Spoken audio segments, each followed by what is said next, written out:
பாஜக அரசுக்கு எதிராக குரல் கொடுக்கக்கூடிய ஒரு தலைவர். இன்றைக்கு பாஜக அரசு நாம தொடர்ந்து ஆர்ப்பாட்டங்கள் நடத்தி கொண்டே இருக்கின்றோம்.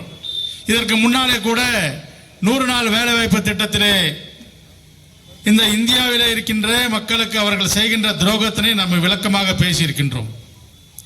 இங்கே பேசுகின்றவர்கள் எல்லாம் சொன்னார்கள், 100 நாள் வேலைவாய்ப்பு திட்டத்திலே அண்ணல் மகாத்மா காந்தி அவர்களுடைய பெயரை அழித்திருக்கிறார் என்று சொன்னால், அண்ணல் மகாத்மா காந்தியை கொன்றவர்களுக்கு அண்ணல் மகாத்மா காந்தி பெயரை அழிப்பது ஒன்றும் சாதாரண விஷயம் அல்ல.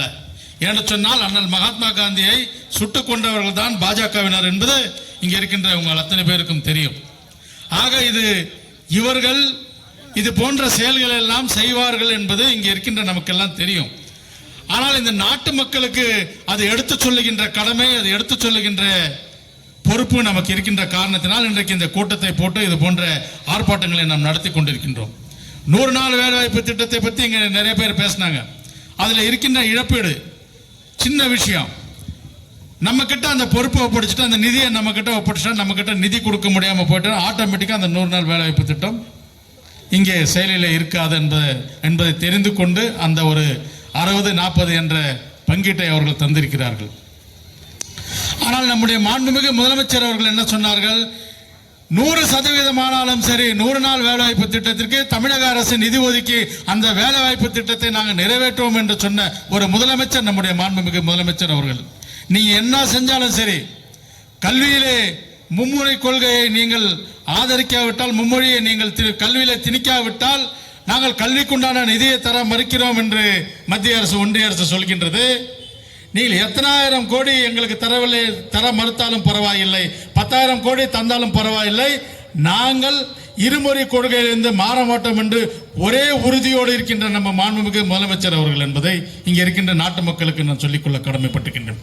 இதை எதற்காக அவர் செய்கிறார் என்று நீங்கள் யோசிச்சு பார்க்கணும். இன்றைக்கு பாராளுமன்றத்திலே நிர்மலா சீதாராமன் அவர்கள் சொல்கிறார், தமிழில் படித்தவர்கள் பிச்சை எடுக்க வேண்டும் என்று சொல்கிறார். நான் இங்கே நிர்மலா சீதாராமன் அம்மையார் அவர்களை பார்த்து கேட்கின்றேன், இன்றைக்கு உலகமெங்கும் தமிழர்கள் உயர் பதவியிலே இருக்கின்றார், தமிழையும் ஆங்கிலேயத்தையும் படித்த காரணத்தினால்தான். ஆனால் அதே நீங்கள் வட இந்தியாவிலே இந்தி படிக்கின்ற மாணவர்கள், இந்தி படிக்கின்றவர்கள் எல்லாம் இங்கே கூலி வேலை செய்து கொண்டிருக்கின்றார்கள். இதை நீங்கள் புரிந்து கொள்ள வேண்டும். இன்றைக்கு நம்முடைய பாராளுமன்றத்திலே நம்முடைய கூட்டணி கட்சியின் சார்பாக இன்றைக்கு பாராளுமன்றத்தில் பேசிய நம்முடைய ராஜ்யசபா உறுப்பினர் நடிகர் கமல்ஹாசன் அவர்கள் தெளிவாக இதை பற்றி பேசினார். ஒரு வார்த்தை கூட அவர்களால் அதற்கு பதில் சொல்ல முடியவில்லை. இன்றைக்கு ஊடகங்கள் எல்லாம் நீங்க எங்க பார்த்தாலும் கமல்ஹாசனுடைய பேச்சு தான் இருக்கின்றது. இதை எதை காட்டுகிறது என்று சொன்னால், இன்றைக்கு நம்முடைய முற்போக்கு கூட்டணியுடைய பலத்தை காட்டுகின்றது. எப்படியாவது நம்முடைய தமிழினத்தினுடைய தமிழர்களுடைய வரலாற்றை அழிக்க பார்க்கிறார்கள்.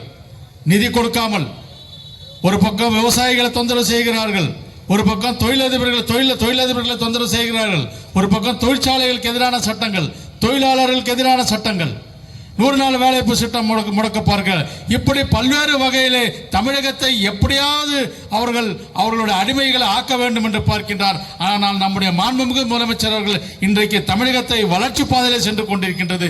இன்றைக்கு உதாரணத்திற்கு பொருளாதாரத்தில் ஜிடிபி லெவல் இன்றைக்கு இரட்டை இலக்கை எட்டி இருக்கிறது. இன்றைக்கு தமிழகம், இதை நாம் சொல்லவில்லை, ஒன்றிய அரசு சொல்லுகின்றது. ஒன்றிய அரசினுடைய துறையை சார்ந்தவர்கள் சொல்லுகிறார்கள். இன்றைக்கு மகாராஷ்டிராவை மிஞ்சுகின்ற அளவுக்கு இன்றைக்கு தமிழகம் தொழில்துறையிலே முன்னேறி கொண்டிருக்கின்றது. அப்பேற்பட்ட தமிழகத்தை எப்படியாவது அவர்கள் நம்மை ஆள வேண்டும் என்று நினைக்கிறார்கள். ஒரு பக்கம் திருப்பரங்குன்றத்திலே சகோதரர்களாக இருக்கின்ற இந்துக்களுக்கும் முஸ்லிம்களுக்கும் எந்த பிரச்சனையும் கிடையாது.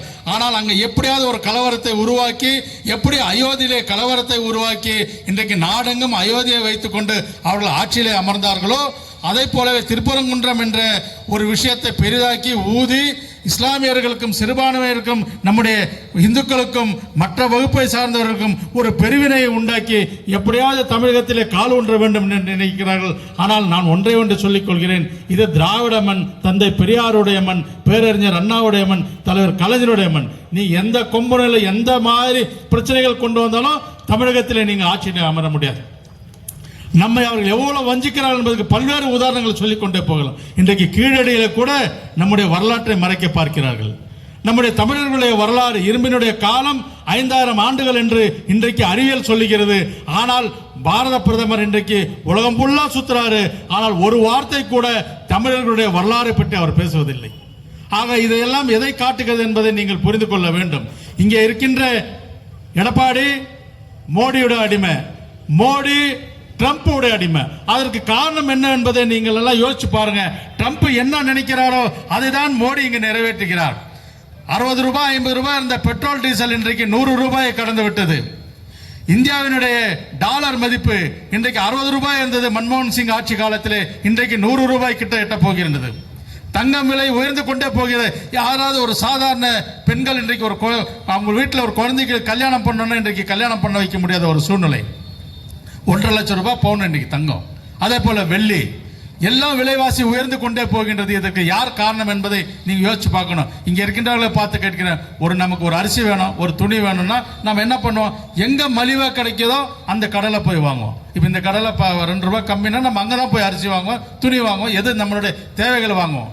அந்த மாதிரி தான் நம்ம நாட்டிற்கு கச்சா எண்ணெய் எங்கே வாங்க வேண்டும் என்று முடிவெடுக்க வேண்டியது நம்முடைய நாடு, நம்முடைய அரசு. எங்க வாங்கணும்? ரஷ்யா கிட்ட வாங்கணுமா, சைனா கிட்ட வாங்கணுமா, இல்ல யாருக்கிட்ட வாங்கணுமோ வாங்க வேண்டியது நாம. ஆனால் அங்கே இருக்கின்ற ட்ரம்ப் மிரட்டுகிறான், இங்கே இருக்கின்ற நம்முடைய மோடி ஓடி போய் விலை அதிகமாக கொடுத்து வாங்குகிறார். அப்படி என்றால் இந்த நாடு எங்கே செல்கிறது என்பதை நீங்கள் யோசிச்சு பாருங்க.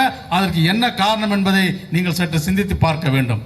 திராவிட முன்னேற்ற கழகத்தினுடைய தலைவர் நேற்றை கூட பேசும்போது நம்ம மாண்புமிகு முதலமைச்சர் அவர்கள் சொன்னார், திராவிட முன்னேற்ற கழகத்தை தவிர யார் ஆட்சிக்கு வந்தாலும் பாரதிய ஜனதா ஆட்சிக்கு வந்ததாக சமம் என்று சொன்னார். அவர்கள் ஆட்சிக்கு வந்ததாக அர்த்தம். அதனால் தயவு செய்து யாரும் அந்த வாய்ப்பு தரக்கூடாது என்று சொல்லியிருக்கிறார். அதனால் அதுவும் இன்னொன்னு சொல்லியிருக்கிறார், இந்த நாடு ஒரு கலவர பூமியாக மாறும் அவர்கள் ஆட்சிக்கு வந்தால் என்று சொல்லியிருக்கிறார். அதையெல்லாம் நீங்கள் சிந்தித்து பார்த்து, நம்மளுடைய பெரியாருடைய மண் இது ஒரு திராவிட மண். இந்த திராவிட மண்ணில் எல்லா ஜாதியும் எல்லா சமூகமும் ஒன்றாக அண்ணன் தம்பிகளாக தோழமையோடு வாழ்ந்து கொண்டிருக்கின்றோம். இந்த ஒரு தோழமைக்கு, இந்த ஒரு ஒற்றுமைக்கு எந்த பங்கமும் வரக்கூடாது என்று சொன்னால் நம்முடைய மாண்புமிகு முதலமைச்சர் அவர்கள் மீண்டும் 2026 முதலமைச்சராக அமர்ந்தால் மட்டுமே இந்த நாடு காப்பாற்றப்படும் என்பதை இங்கே இருக்கின்றவர்கள் எல்லாம் புரிந்து கொண்டு, அவர் யாரை வேட்பாளர் நிற்கிறார், எந்த கட்சி நிற்கிறதோ 234 தொகுதிக்கு நான் தான் வேட்பாளர் என்று சொல்லியிருக்கிறார். 234 தொகுதியும் நம்முடைய கூட்டணி போராடி வெற்றி பெறும். அதிலும் நம்முடைய கிருஷ்ணகிரி மேற்கு மாவட்டத்திலே 3 தொகுதிகளும் நாம் வெற்றி பெற்று நம்முடைய மாண்புமிகு முதலமைச்சர் அவர்களிடம் சமர்ப்பிக்க வேண்டுமாய் கேட்டுக்கொண்டு, இன்றைக்கு அனைத்து துறைகளும் முன்னேறிய மாநிலமாக, கல்வியில் ஆனாலும் பொருளாதாரத்தில் ஆனாலும் நீங்கள் மருத்துவத்தில் ஆனாலும் எந்த துறையிலே ஆனாலும் முதன்மை மாநிலமாக இன்றைக்கு இருக்குது என்று சொன்னால் திராவிட மாடல் தான் இதற்கு காரணம் என்பதை புரிந்து கொண்டு இந்த நல்ல வாய்ப்பிற்கு நன்றி கூறி விடைபெறுகிறேன். அடுத்ததாக நம்முடைய சட்டமன்ற உறுப்பினர்